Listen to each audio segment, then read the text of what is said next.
So dahil tuyo na yung ating minortar mga kabidyo, okay? Ayan. Ganda ng pagkakabuga mga kabidyo, okay? Ayan. Para siyang orange peel. So dahil tuyo na siya, pilihain naman natin. Okay? Para ma-ready na natin sa next nating pagpintura. So makikita nyo wala yung duktungan. Hindi makikita yung pinagtutungan ng kahoy.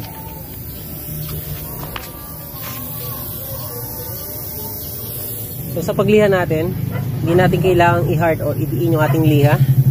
Kailangan lang natin ipantay. Okay? Para mabawasan lang yung matutulis na kagaya nito.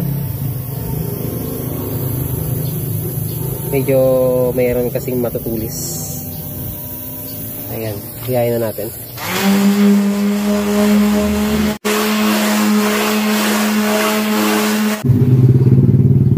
So ayan, flat na siya.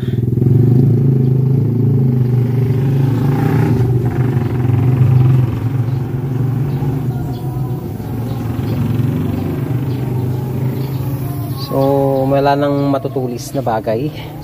At pagka ganyan, pwede natin bugahan ng pintura yan.